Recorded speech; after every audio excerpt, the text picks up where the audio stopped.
Hi guys, so today we'll be talking about enzymes. I know we've already started sa enzymes for the last 2 weeks na medyo na busy na ta. So karon we will be diving into specific na mga enzymes. Okay? So the enzyme that we'll be talking about for the rest of the term would be we have here creatine kinase, lactate dehydrogenase, aspartate aminotransferase, as we all know as AST. We have alanine aminotransferase or ALT. We have alkaline phosphatase or ALP, acid phosphatase, gamma glutamyl transferase, 5 nucleotidase. And we also have amylase, lipase, glucose 6 phosphate dehydrogenase or what we call G6PD. We have macroenzymes and drug metabolizing enzymes. So for this recording, we would be going to the first four, which would be the creatine kinase, lactate dehydrogenase, ALT, and AST. So first we have our creatine kinase. This generally associated with ATP regeneration in contractile or transport system. So generally, since associated siya with muscles and 'di ba kay ang whenever our muscles contract so ano siya naga-use up siya ATP. So those with higher muscle content, especially mga men, would naturally have higher na CK values than the females.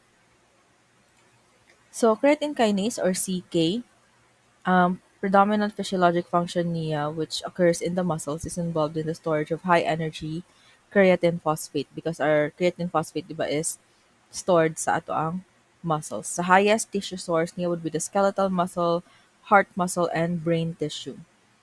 Function niya would be to catalyze both forward and reverse reactions involved in the phosphorylation of creatinine or ADP. Okay. Other conditions wherein we can see an elevated CK would be myocardial infarction or MI, or what we know as heart attack. We have muscular dystrophy, particularly the Duchenne type, rhabdomyolysis, and then hypothyroidism, malignant hyperpyrexia, and Reye syndrome. We have two subunits sa ato ang CK. We have the B subunit and the M subunit. If we also have the three isoenzymes under our CK. We have the CKBB, which is the brain type, CKMB, which is the hybrid type, and then we have the CKMM, which is the muscle type. So easy to remember. If it's B, it's the brain type, M, the muscle type, and then if it's the combination of both, it would be a hybrid na type. The CKBB, which is the brain type, also known as our CK1, migrates fastest towards the anode on the electrophoresis. So pag mag-test na for electrophoresis, we have to check which of the bands would migrate first, or which of the isoenzymes would migrate first. Okay, towards the anode, okay, would be the CKBB, the hypotone towards the cathode. Okay, highest concentration of your CKBB would be naturally found sa ato ang central nervous system, some sa gastrointestinal tract, or even sa uterus during pregnancy. Ang ato ang CKBB is not normally detectable sa plasma. It is present in very, very small quantities. And most of the techniques cannot detect CKBB in normal plasma. Ang half-life niya is only 1 to 5 hours. Okay? So, it's not detectable sa plasma because of its molecular size, which is about 82,000 kilodaltons. Due to its molecular size, dili siya makapass across the blood-brain barrier. So, most of it is concentrated dito lang jud sa brain and cannot pass the blood-brain barrier, which is why it is barely detectable or not normally detectable in plasma. If ever na naanatay significant amount na ma-detect sa ato ang plasma, then it means there is also significant damage to the brain. Okay. So we also have common causes of elevations for our CKBB, okay, such as CNS damage, like we said, we have brain damage, tumors, probably childbirth because 'di ba taas siya sa uterus. So during childbirth, mataas po dato ang CKBB, and also sometimes due to the presence of our macro CK, which is an enzyme immunoglobulin complex. Okay. So it can also be a tumor marker for the following conditions such as carcinoma of various organs, increased siya in untreated prostatic carcinoma and other adenocarcinomas. That's it for our CKBB. Next, we have our CKMB, also known as our CK2. So we have two isoforms of our hybrid type. We have the CKMB2, which is the tissue isoform, and then we have CKMB1, which is modified with the plasma carboxypeptidase. This is their CKMB1 is the predominant form. Okay. CKMB2 slash CKMB1 ratio should be less than or equal to 1. But during acute myocardial infarction, nagataas ang ato ang CKMB2, and the ratio becomes more than 1.5, and this is considered to be diagnostic for myocardial damage. Okay, and only less than 6% of the total CK ang gina-comprise sa ato ang CK2. Okay, so in a normal person, mas predominant ang CKMB1. However, there is a turnover pag naakay heart attack and your CKMB2 becomes the predominant form, and that would be diagnostic for myocardial damage. Okay, sorry, this is supposed to be CKMM. Okay, so our CKMM, the muscle type, also known as our CK3, migrates to last towards the anode, and it comprises 94 to 100% of our CK isoform in the plasma of healthy people. And ang source ato ang CKMM is the striated muscles. Elevations niya would be uh, muscle injury, hypothyroidism exercise, also during intramuscular injections, nag-elevate ang ato ang CKMM, which persists for about a week. And the myocardium is the only tissue from which CKMM or CKMB enters the plasma in significant quantities. Sorry, CKMM gihapon na siya ha. In myocardial damage, our CKMM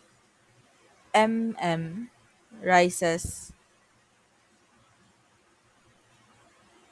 Oh, sorry guys. So, diri sa myocardial damage, this is CKMB jud. Ano na lang ni, i-disregard niyo ning muscle type aka CK3. Well, nandiyan ako na siya na-change. But, according sa kay Bishop, during myocardial damage or especially sa acute myocardial infarction, the CKMB rises within 4 to 8 hours and peaks 12 to 24 hours and returns to normal levels 48 after 48 to 72 hours. So the specificity is increased if interpreted siya with your lactate dehydrogenase and troponins. Your TROP-I and your TROP-T are preferred markers to detect myocardial damage because they are more sensitive and specific markers of myocardial damage. So in this chart, you will see na, so this is the time course or elevation in days, and this is the degree of elevation. So during the first 24 hours, which is here at this point, during the first 22 hours, ang naga-peak is we have here the AST, we have the CK in particular, and ang specific isoenzyme, which is the CKMB. Okay? So, mas taas, pinakataas gihapon ng elevation sa ato ang CKMB, as opposed or as in comparison to the AST and the LD. Although nag-arise sila during your acute myocardial infarction, but mas makita nimo ang marked elevation, which is about 10 times the upper level of normal or the upper limit of normal here sa CKMB. Okay, so if we have to choose which type of test would be reliable between the three or among the three, it would be CKMB. If we have the chance or we have the um, freedom to choose between AST, CKMB, and LD for the for the diagnosis of our AMI, then we can choose CKMB. However, makita po ninyo na in the rise of your CKMB, ang iyahang persistence pod, there is a very steep na decline by the time na, so here is about 48 hours. So layo na kaayo siya from the marked elevation. So after sa ika-second na day, baba na kaayo ato ang CKMB, but somewhere along or somewhere between the 48 and the 72-hour mark is the peak pod sa ato ang lactate dehydrogenase. So mas naga-persist pod siya ang iyahang elevation up until the 10th day, wherein dira na pod siya naga-decline and go back to normal. So we can and this is during AMI. So if makakita ta og marked elevation sa CKMB and by the 72-hour mark taas pagyahapon ato ang LD and naga-persist siya by the 10th day, then if we also test for our troponin I and troponin T, then we can murag helpful siya as evidence of acute myocardial infarction. Okay. So next we also have our atypical forms of CK. First we have the macro CK, which migrates in a position midway between CKMM and CKMB. So this comprises of CKBB complexed with your immunoglobulin, specifically, or for the most part, immunoglobulin G or IgG. And however, IgA is also described. Also been used to describe complexes if lipoprotein with CKMM. Okay? So either CKBB siya with immunoglobulin. Sometimes matawag po siya na macro CK if it's a CKMM na isoenzyme complexed with a lipoprotein. Ang incidence niya sa plasma would be about 0.8% to 1.6%, and there is no specific disorder associated sa macro CK.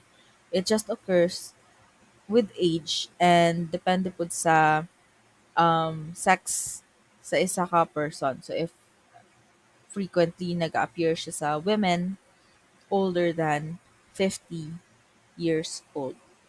So another atypical form that we have would be the mitochondrial CK or the CKMI, and this migrates to a point cathodal to CKMM. So if the one that migrates fastest towards the anode is your CKBB, the one that migrates towards the cathode would be your CKMM.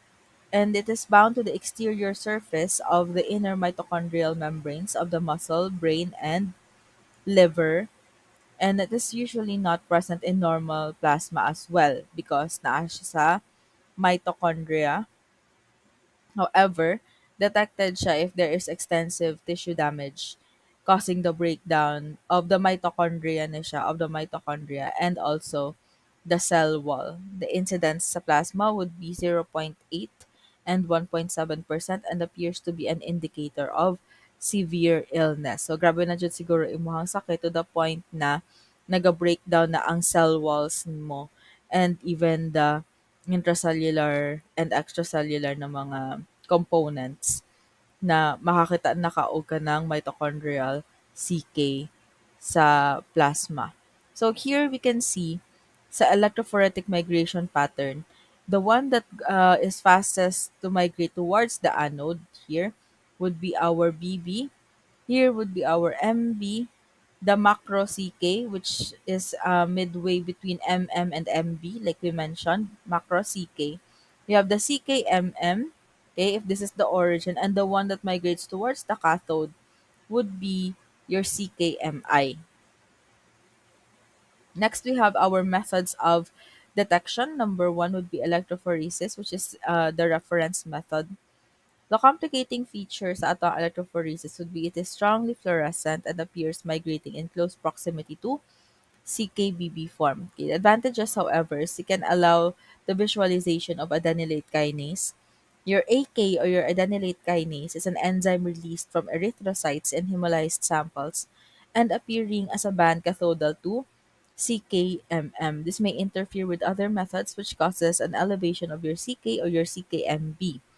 Okay, so ang advantage sa ato ang electrophoresis is it can allow the visualization of atypical enzymes or atypical CK such or mga ingon ana like your adenylate kinase. So makabalo ta that the elevation sa ato ang CK or CKMB is not due to normal or like pathological jud na na elevation, but because possible na nag-release og adenylate kinase ang ato ang erythrocytes because it was the sample is hemolyzed.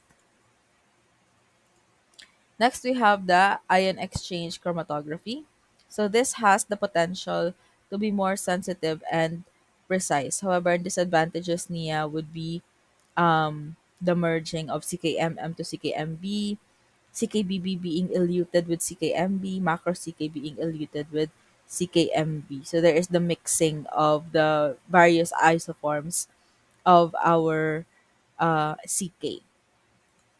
We have immunological methods, so we can use antibodies against both M and B subunits. So if the sample is treated with anti-M antibody, so ma-inhibit ang M subunit. So ang remain na mga subunits would be of the B subunit. However, ang disadvantage niya when detecting BB activities will cause falsely elevated MB results when BB is present because only ang B subunit niya ang gina-detect and not the M subunit. So pag hybrid ang gina-check nimo, nag-elevate siya but not because of both anti-M and anti-B but only because of the B subunit. Okay, and then the methods of detection pod, the last we have would be the several immunoassays. So these measure the concentration of enzyme protein rather than enzymatic activity and can therefore detect enzymatically inactive CKMB. Okay, we have also our point of care assay systems, which is available but not as widely used as those for troponin. And we'll have the double antibody immunoinhibition assay, which allows the differentiation of MB activity due to AK as prescribed, and the atypical isoenzymes are more specific and provides for a more specific analyte procedure. So we have the what we call our point of care assay systems. If you have been there sa booth sa ato ang PAMET, 'di ba, you can see that they are using those sort of cassettes that they push into a machine. So those are what we call point of care assay systems. So and this is for kasagaran sa mga serological or immunosero na mga tests. Okay, so syempre ang CK na to falls under clinical chem, but we can use point of care assay system gihapon for CK, but it's not as common as testing for TROP-I and TROP-T using point of care assay systems. In one of the previous labs that I've worked at before, we did have cassettes for CK and cassettes for TROP-I. But since mas reliable man ang TROP-I when it comes to AMI, most na ginapatest is ang TROP-I, and then the LD for the machine sa fully auto na machine nato sa CC. So, I guess it would depend upon which machine or which manufacturer ang ginapili ninyo sa inyong laboratory. If the machine that you have chosen supports or tests for CK, both CK and TROP-I or troponins, then you can use your point of care assay systems, which would save you a lot of time, but however, medyo costly siya.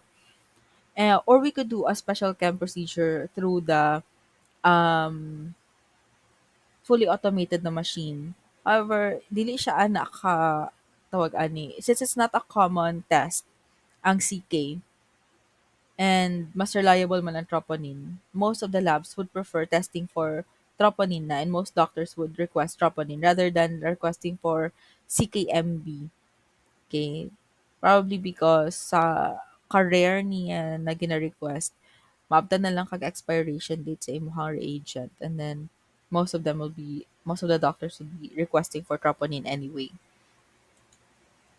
Okay, so for the assay activity of CK, in the analysis, the reaction is coupled with other enzyme systems. For the forward reaction, it is coupled with the following enzymes. We have the pyruvate kinase, lactate dehydrogenase, and NADH. And the optimal, that's not optimal temperature, optimal pH would be pH 9. And then we also have the reverse reaction. Optimal pH gihapon ni would be 6.8. It is 2.2 to 6 times faster than the forward reaction, and the most commonly performed method for total CK in the laboratory.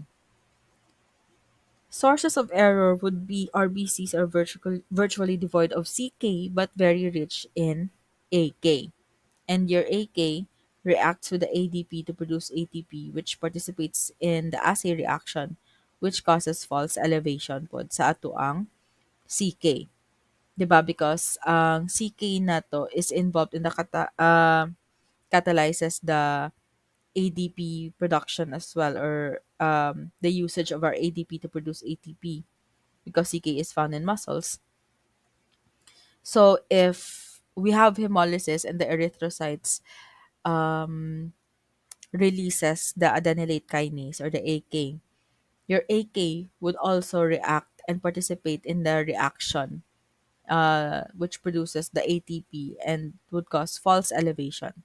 The elevation would not come from the CK but actually from the AK, and this would only be tawag ani, detected if we're using electrophoresis or electrophoretic techniques. Okay, interference would occur if the hemolysis would be about at a level of more than 320 milligrams per liter, and this is accompanied by the release of sufficient AK to exhaust the AK inhibitors in the reagent. And like we said, the AK is detected by electrophoresis. So some reagents do have inhibitors against AK, but because na-reach na niya ang level wherein insufficient na and na-exhaust na tanang inhibitors, so dili na niya mapugnan ang interference caused by the AK in the reaction. Next, we have light. So the plasma should be stored in a dark place and restored after storage in the dark at 4 degrees Celsius for 7 days. It is stable at for 7 days at 4 degrees Celsius, or at negative 20 degrees Celsius for 1 month. Muscular activity and mass. So people who are physically well trained have normally elevated baseline levels, and people who are bedridden for prolonged periods have normally decreased levels of CK. Okay, so let's repeat that. Those who are physically well trained, especially those who goes to the gym on a normal basis or on a regular basis, those who are actual bodybuilders, they have elevated baseline levels. And those who are bedridden or have a very stagnant ba, or kanang, I forgot the term, na kanang life, kanang as a couch potato, or like that wala siya kaayo exercise at all. So they have usually decreased CK levels. So the reference range nato for CK, for males we have 46 to 171. They have a higher baseline level than females who has or who have 34 to 145 U per liter, units per liter. And this is for total CK. For CKMB, it is usually less than 5% sa total CK. Ang reference niya na range. So, okay. So, that's for creatine kinase. Next, we have your lactate dehydrogenase. So this is an enzyme that catalyzes the interconversion of lactic and pyruvic acid. It is a hydrogen transfer enzyme that uses the coenzyme NAD. The tissue source for our LD, higher activities found in the heart, liver, skeletal muscle, kidney, and erythrocytes. Diba? Like we said during sa katong ano na to sa liver function, the LD is general, more on general siya na enzyme. Dili kayo siya specific for a particular organ, but musaka siya if there is extensive na organ damage. Okay. So highest plasma levels of total LD is present when we have pernicious anemia, hemolytic disorders, intramedullary destruction of erythroblasts, liver disorders, diba? Which shows 2 to 3 times the upper limit of normal elevation. And during MI, it rises 12 to 24 hours pa as in comparison sa ato ang CK, which rises 4 to 8 hours or 4 to 6 hours, whichever. Okay? And then naga-peak siya after 2 to 3 days pa. Okay, after 48 to 72 hours pa, and it would remain elevated for 10 days during acute myocardial infarction. Okay, so it is also useful in the tumor management and prognosis. For germ cell tumor, when coupled with alpha fetoprotein and human chorionic gonadotropin, your LD has been found to be an important serological marker for diagnosis, staging, recurrence, and monitoring of germ cell tumors, and also taas po siya during acute lymphoblastic leukemia. Okay, so we have here the different isoenzymes and tissue localization for the source of elevation. So we have here five isoenzymes, namely LD1, LD2, LD3, LD4, and LD5. So we have two subunits sa ato ang LD. We have the H subunit and the M subunit. H for the heart, ana. H here, H. So LD1, puro H, LD2, there's M. Okay, LD3, we have HHMM, LD4, H, and then 3 ka M, and then LD5, which is puro M. Okay? So, sa LD1, source niya would be sa heart and red blood cells kasagaran. And pag-elevated the LD1 nato during myocardial infarction and hemolytic anemia. Sa LD2, we have here the heart and red blood cells gihapon as a source, and then magataas siya sa megaloblastic anemia, acute renal infarction, and hemolyzed specimen.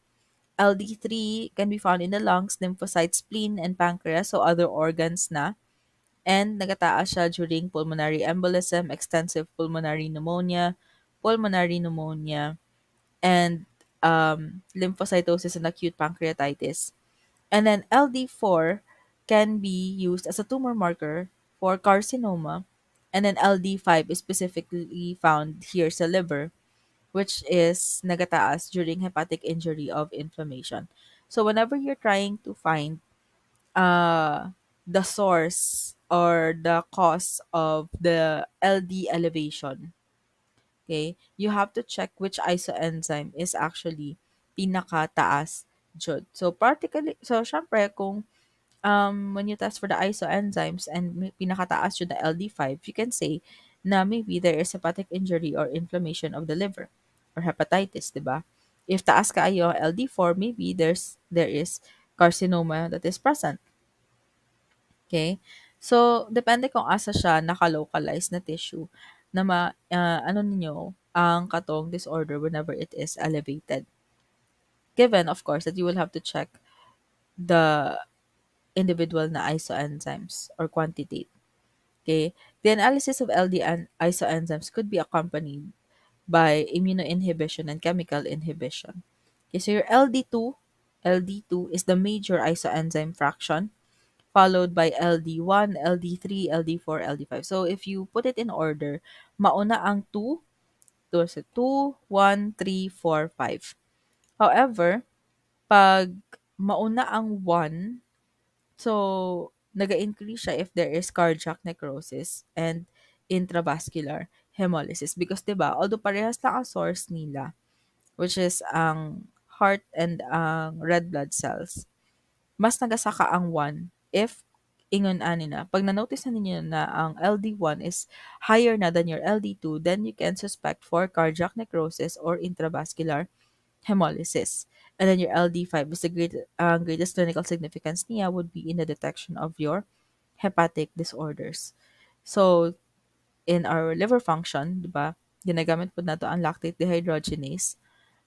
Um, so, we can't totally say na liver ang cause of the disorder if dili pod nato i-specify which LD isoenzyme ang increased during ana na ano. So you have to say na liver jud ang source sa sakit if ang LD5 ang elevated during ana na. So the increased siya during also ang LD5 sa disorders of skeletal muscles and also muscular dystrophy.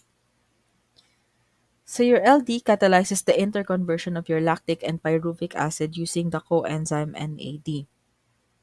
And then forward niya, okay, so produces or uses lactate, and then optimal pH should be 8.3 to 8.9. Pag reverse, the rate is 3 times faster and more susceptible siya to substrate exhaustion and loss of linearity. And ang optimal pH niya would be 7.1 to 7.4.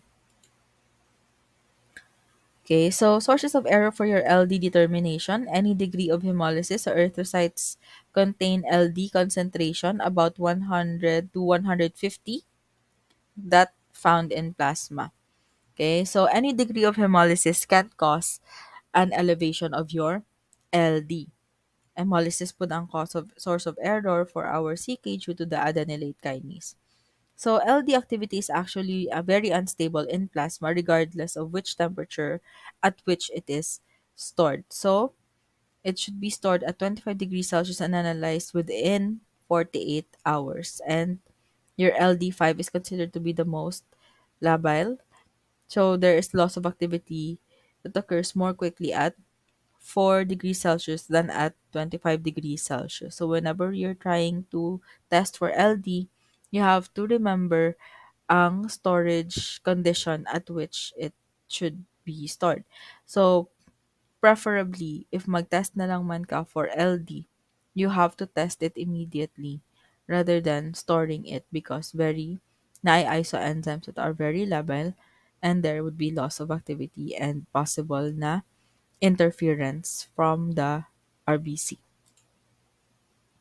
Reference range na to for LD would be 125 to 220 units per liter. Next, we have our aspartate aminotransferase.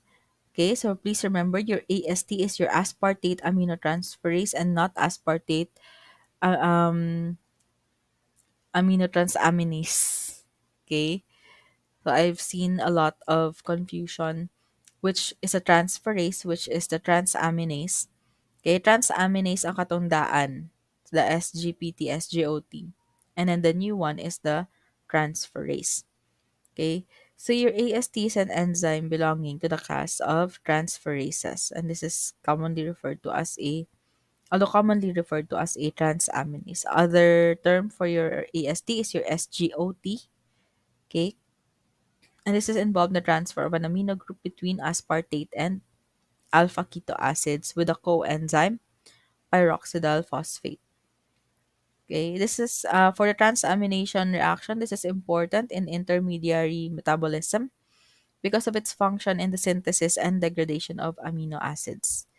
So the keto acids formed here is oxidized by the tricarboxylic acid cycle and provides a source of energy.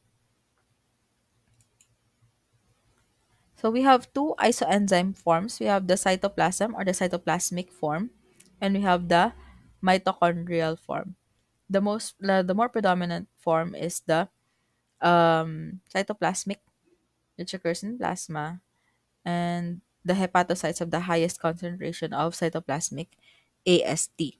Intracellular, uh, sa intracellular, it is 7,000 times higher than the extracellular concentration. And for mitochondrial, it's a significantly increase in disorders producing cell necrosis. Because, syempre, like we said earlier, grabe na siguro ang damage that occurs sa cell if nakakita na taog the breakdown sa mitochondria. Highest tissue concentration would be sa cardiac tissue, liver, and skeletal muscle, and also small amounts sa kidney, pancreas, and erythrocytes. Sa hepatocellular disorders, we have the AST levels, just highest in acute hepatocellular disorders, more sa viral hepatitis than cirrhosis. Okay, and then sa skeletal muscle disorder, we have muscular dystrophies, inflammatory conditions, which increases also the AST levels up to 4 to 8 times the upper limit of normal. So if you have cirrhosis and you also have a skeletal muscle disorder, medyo dili pod nato masaligan ang AST increase because we would have to have another test that is more specific for either sa liver or either sa skeletal muscle disorder. Because sa same naman sila na nagasaka sa ingon ani na levels. Sa acute myocardial infarction, so nagasaka pod siya um 6 to 8 hours and naga-peak siya 24 hours and normal within 5 days. However, nakita nato dito sa chart kaganina that the level of its ang pag-peak niya is not as high as we can see sa CKMB. So here, 'di ba? Yes, at 24 hours naga-peak siya, but only this is for AMI ha. Only up until the 3 times the upper limit of normal as compared to CKMB during the first 24 hours na naga-peak siya up to 10 times the upper limit of normal. Okay? So, where na to? Naga-peak siya at 24 hours and then returns to normal within 5 days. For assay activity, it is based on the Karman method and coupled reaction using malate dehydrogenase and monitor the change in absorbance at 340 nanometers continuously. So, dili siya fixed time. So, the continuous time ang ano niya, continuous ang kanang tawag ani, measurement. And then the optimal pH would be 7.3 to 7.8. Source of error would be hemolysis gahapon, which causes an increase in plasma AST and could be storage. So, dapat refrigerated ang ato ang sample for it to remain stable for 3 to 4 days. Reference range would be 5 to 35 units per liter. Do remember ang mga reference range ninyo. Okay? Alanine aminotransferase. So, ALT catalyzes the transfer of an amino group from alanine to alpha ketoglutarate with the formation of glutamate and pyruvate. So, your ALT has the highest concentration sa liver, and ang clinical application niya would be the evaluation of your hepatic disorders, higher usually in hepatocellular disorder than extra or intrahepatic obstructive disorder. Okay? So, pag obstructive siya, dili siya anaka taas ang iyahang elevation. Okay, so we also have the acute inflammatory conditions of the liver, wherein ang ALT elevation would be more than the AST na elevation. And it lasts longer because of the longer half-life of our ALT in plasma. In AMI, or acute myocardial infarction, levels usually remain normal. Okay. And then, Unless siguro during AMI, there's also subsequent liver damage that has occurred. So pag nagasaka during an AMI, pag nagasaka ang mga levels and the ALT remains normal, so meaning the source of the elevations would probably be the heart rather than the liver. Pag nagasaka na to ang ALT, then probably naana po ay liver damage. Okay?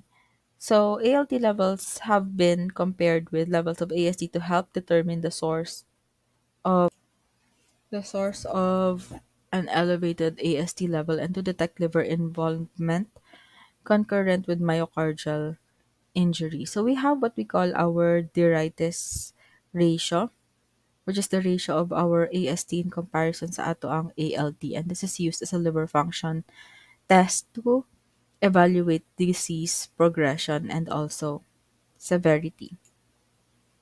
Okay. Sources of error, we have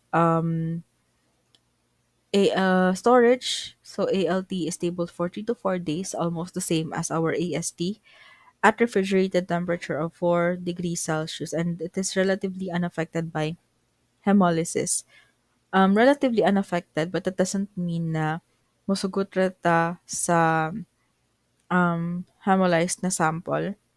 We still don't know because we don't actually have tests that are or machines that are very sensitive po or very accurate to the point na maka-confidently say ta na, okay lang kung hemolyzed ang sample kay dili man mo makaapekto sa ato ang SGPT. But it doesn't really give us that much confidence po in releasing our results. So just to be safe, since most of the time, ang ato ang SGPT or ang ato ang ALT is coupled with, or accompanied by a lot of other tests man pod, which are or can be affected by hemolysis. As much as possible, dili jud ta mo sugot sa sample na hemolyzed. Okay, reference range niya is 7 to 45 units per liter. So for those na naga-check sa ilahang ALT, especially chronic drinkers who kanang halos murag dili mahuman ng adlaw na kanang dili makainom og kanang alcoholic drinks. If you have your SGPT checked, please remember reference range nato is 7 to 45 degrees 7 to 45 units per liter. Okay? So that would be it for the first four enzymes. Okay? Next na mga enzymes na we will be discussing sa ato ang next na mga videos or video recording would be ang ato ang ALP, ACP, gamma glutamyl transferase 5 nucleotidase, 'di ba? Na-remember ninyo ni sa ato ang liver function. Our ALP, GGT, 5NT, then we have our ACP, which is useful sa ato ang as a tumor marker. We have our amylase, lipase, drug metabolizing enzyme, G6PD, and macroenzyme. Do remember ang kanang mga shortcuts nila or kanang mga acronyms sa ato ang mga enzymes as well. Okay, thank you for listening. Goodbye.